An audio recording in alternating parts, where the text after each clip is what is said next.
திருக்குறள் அதிகாரம் 3 நீத்தார் பெருமை. திருக்குறள் 21 ஒழுக்கத்து நீத்தார் பெருமை விழுப்பத்து வேண்டும் பனுவல் துணிவு. மு. வரதராசனார் உரை.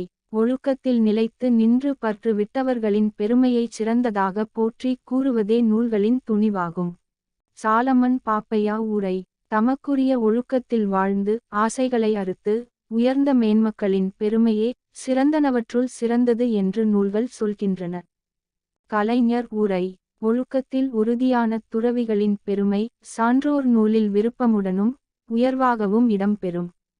திருக்குறள் 22 துறந்தார் பெருமை துணைக்கூறின் வையத்து இறந்தாரை எண்ணிக்கொண்டற்று. மு. வரதராசனார் உரை. பற்றுக்களை துறந்தவர்களின் பெருமையை அளந்து கூறுதல் உலகத்தில் இதுவரை பிறந்து இறந்தவர்களை கணக்கிடுவதைப் போன்றது. சாலமன் பாப்பையா உரை. ஆசைகளை விட்டு விலகியவரின் பெருமைக்கு எண்ணிக்கையால் அளவு கூறுவது இந்த உலகத்தில் இறந்து போனவர்களின் எண்ணிக்கையை எல்லாம் எண்ணுவது போலாகும்.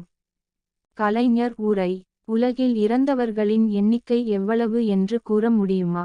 அதுபோலத்தான் உண்மையாகவே பற்றுகளை துறந்த உத்தமர்களின் பெருமையையும் அளவிடவே முடியாது. திருக்குறள் 23 இருமை வகைதெறின் தீண்டரம் பூண்டார் பெருமை பிறங்கிற்றுலகு. மு. வரதராசனார் உரை. பிறப்பு வீடு என்பன போல் இரண்டிரண்டாக உள்ளவைகளின் கூறுபாடுகளை ஆராய்ந்தறிந்து அறத்தை மேற்கொண்டவரின் பெருமையே உலகத்தில் உயர்ந்தது. சாலமன் பாப்பையா உரை. இம்மையின் துன்பத்தையும் மறுமையின் இன்பத்தையும் அறிந்து மெய் உணர்ந்து ஆசைகள் அறுத்து எரியும் அறத்தைச் செய்தவரின் பெருமையே இவ்வுலகில் உயர்ந்து விளங்குகிறது. கலைஞர் உரை. நன்மை எது தீமை எது என்பதை ஆய்ந்தறிந்து நன்மைகளை மேற்கொள்பவர்களே உலகில் பெருமைக்குரியவர்களாவார்கள்.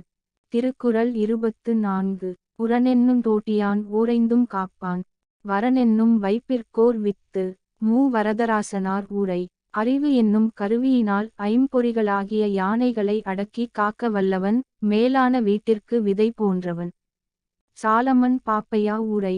மெய் வாய் கண் மூக்கு செவி என்னும் 5 யானைகளும் தத்தம் புலன்கள் ஆகிய ஊறு சுவை ஒளி நாற்றம் ஓசை ஆகியவற்றின் மேல் செல்லாமல் அவற்றை மன உறுதி என்னும் அங்குசத்தால் காப்பவன் எல்லாவற்றிலும் சிறந்ததாகிய வீட்டுலகிற்கு ஒரு விதை ஆவான். கலைஞர் உரை. உறுதி என்ற அங்குசம் கொண்டு ஐம்பொறிகளையும் அடக்கி காப்பவன் துறவறம் எனும் நிலத்திற்கு ஏற்ற விதையாவான். திருக்குறள் 25 ஐந்தவித்தான் ஆற்றல் அகல்வி சும்புள்ளார் கோமான் இந்திரனே சாலுங் கரி. மு. வரதராசனார் உரை. 5 புலன்களாலாகும் ஆசைகளை ஒழித்தவனுடைய வல்லமைக்கு வானுலகத்தாரின் தலைவனாகிய இந்திரனே போதுமான சான்று ஆவான். சாலமன் பாப்பையா உரை. அகன்ற வானத்து வாழ்பவரின் இறைவனாகிய இந்திரனே புலன்வழி பெருகும் ஆசை 5ஐயும் அறுத்தவனின் வலிமைக்கு தகுந்த சான்று ஆவான். கலைஞர் உரை. புலன்களை அடக்க முடியாமல் வழிதவறிச் சென்றிடும் மனிதனுக்கு சான்றாக இந்திரன் விளங்கி ஐம்புலன்களால் ஏற்படும் ஆசைகளை கட்டுப்படுத்தியதால் வான்புகள் கொண்டவர்களின் ஆற்றலை எடுத்து காட்டுகிறான்.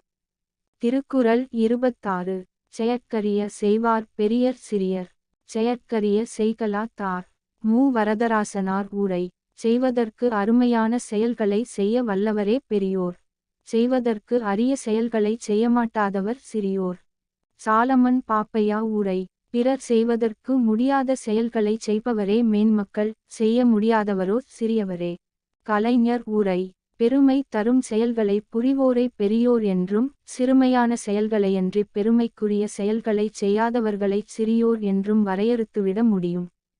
திருக்குறள் 27 சுவையொளி ஊரோசை நாற்றமென்றைந்தின் வகைதெறிவான் கட்டே உலகு.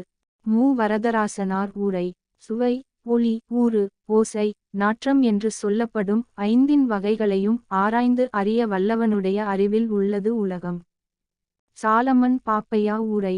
சுவை ஒளி ஊறு ஓசை நாற்றம் என்று கூறப்படும் 5 புலன்களின் வழி பிறக்கும் ஆசைகளை அறுத்து எரிபவனின் வசப்பட்டதே இவ்வுலகம். கலைஞர் உரை. ஐம்புலன்களின் இயல்பை உணர்ந்து அவற்றை அடக்கியாலும் திறன் கொண்டவனையே உலகம் போற்றும். திருக்குறள் 28 நிறைமொழி மாந்தர் பெருமை நிலத்து மறைமொழி காட்டி விடும். மு. வரதராசனார் உரை. பயன் நிறைந்த மொழிகளில் வல்ல சான்றோரின் பெருமையை உலகத்தில் அழியாமல் விளங்கும் அவர்களுடைய மறைமொழிகளே காட்டிவிடும். சாலமன் பாப்பையா உரை. நிறைவான வாக்கு பெருமை உடைய மேன் மக்களின் உயர்வை அவர்கள் இவ்வுலகில் சொன்ன மந்திரச் சொற்களே அடையாளம் காட்டிவிடும். கலைஞர் உரை. சான்றோர்களின் பெருமையை இந்த உலகில் அழியாமல் நிலைத்து நிற்கும் அவர்களது அறவழி நூல்களே எடுத்து காட்டும். திருக்குறள் 29. குணமென்னுங் குன்றேறி நின்றார் வெகுளி கணமேயுங் காத்தல் அரிது. மு. வரதராசனார் உரை. நல்ல பண்புகளாகிய மலையின் மேல் ஏறி நின்ற பெரியோர் ஒரு கணப்பொழுதே சினம் கொள்வார் ஆயினும் அதிலிருந்து ஒருவரை காத்தல் அரிதாகும். சாலமன் பாப்பையா உரை. நற்குணங்களாம் சிறுமலை மீது ஏறி நின்ற அம்மேன்மக்கள் தமக்குள் ஒரு கணப்பொழுதும் கோபத்தை கொண்டிருப்பது கடினம். கலைஞர் உரை. குணக்குன்றுகளான பெரியவர்கள் கோபம் கொண்டால் அந்த கோபம் அவர்கள் உள்ளத்தில் ஒரு கணம் கூட நிலைத்து நிற்காது. திருக்குறள் 30. அந்தணர் என்போர் அறவோர்மற் ரெவ்வுயிர்க்கும் செந்தன்மை பூண்டொழுகலான். மு. வரதராசனார் உரை. எல்லா உயிர்களிடத்திலும் செம்மையான அருளை மேற்கொண்டு ஒழுகுவதால் அறவோரே அந்தணர் எனப்படுவோர் ஆவர். சாலமன் பாப்பையா உரை. எல்லா உயிர்களிடத்திலும் இரக்கம் கொண்டு வாழ்பவரே அறவோர் அவரே அந்தணர். கலைஞர் உரை. அனைத்து உயிர்களிடத்திலும் அன்பு கொண்டு அருள் பொழியும் சான்றோர் எவராயினும் அவர் அந்தணர் எனப்படுவார்.